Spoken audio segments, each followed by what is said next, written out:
Good day mga kanegosyo, ako nga pala si Jepoy, isang negosyante. Isa rin akong DJ at meron akong 10 taon na karanasan na pagkalugi sa pagninegosyo. Hindi ako vlogger, hindi ako influencer, isa po akong content creator. At ang topic natin ngayon mga kanegosyo,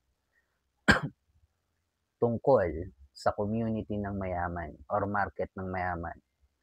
Ito kung nagsisimula ka palang magnegosyo, tapusin mo tong video na to, sigurado marami kang matututunan at advantage mo na 'to. Kasi ito yung mga hindi ko alam nung nagsisimula pa lang ako magnegosyo. Kung nagninegosyo ka naman na, malamang ito'y isa sa mga dahilan kung bakit nalulugi ang negosyo mo. Ito muna kwento mga kanegosyo. Way back 2015, nung naitayo ko yung sari-sari store ko, malapit kung saan ako graduate ng college. Graduate po ako ng marketing management mga kanegosyo sa TIP Cubao, Technological Institute of the Philippines. Nag Nagkataon mga kanegosyo, after ko graduate ng college, hindi na ako umalis. Nagbo-boarding house kasi ako malapit sa school ko mga kanegosyo. Nagkataon na after ko graduate, nag-work na rin ako. Hindi pa rin ako umaalis dun sa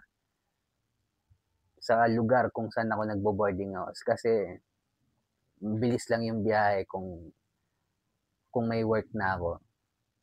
And after 2 years mga kanegosyo,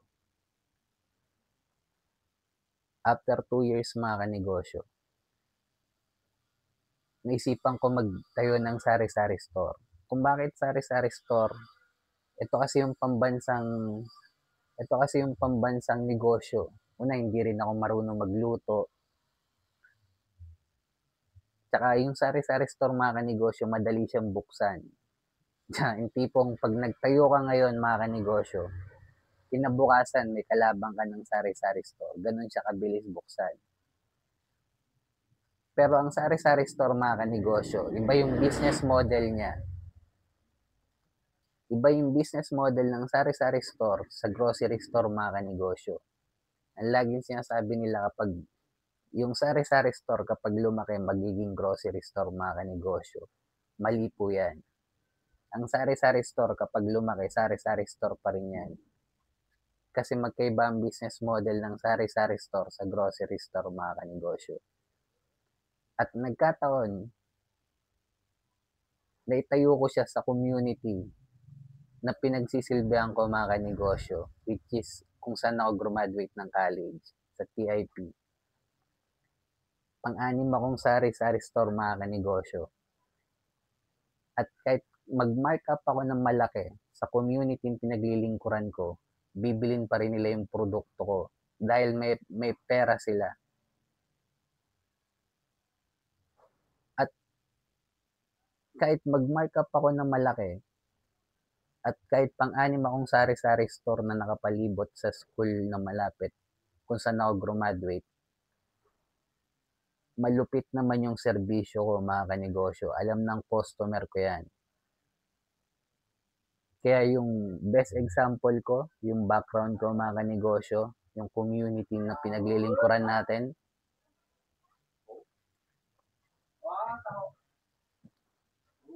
isa sa community na pwedeng paglingkuran natin mga kanegosyo, yung mga school. May school na pangmasa, pero may mga school naman na may pera mga kanegosyo. Ito yung mga, sabihin na nating mga private or meron silang pera kahit kahit mag-markup ka ng malaki mga kanegosyo.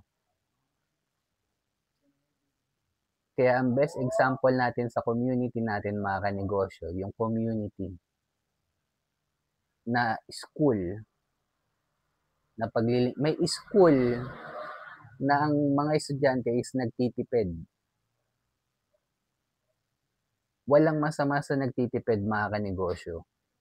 Pero pagsilbihan natin yung community na may pera kumpara sa mga community na nagtitipid.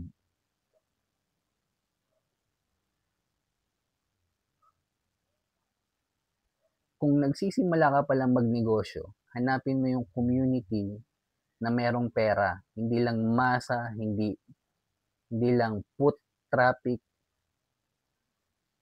yung community na pwedeng mag-repeat order sa mga produkto or serbisyong pag ibebenta mo.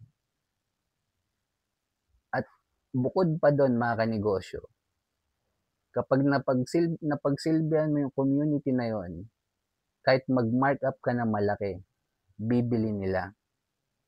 Kumpara sa community ng masa na pinaglilingkuran natin, kahit anong paliwanag mo dyan, walang pera yan mga kanegosyo, budgeted yung pera nila. Wala kang magagawa dyan. Kaya bukod sa focus in one, hanapin natin yung community ng mayaman mga kanegosyo. Nagkataon lang na itayo ko yung sari-sari store ko kung saan yung community ko may pera na kahit mag-markup ako ng malaki, bibili nila. Pero malupit naman yung serbisyo ko mga kanegosyo. At kung umabot ka sa dulo na video na to mga kanegosyo, subscribe mo naman yung video ko. Comment ka na lang din sa baba kung may mga tanong ka.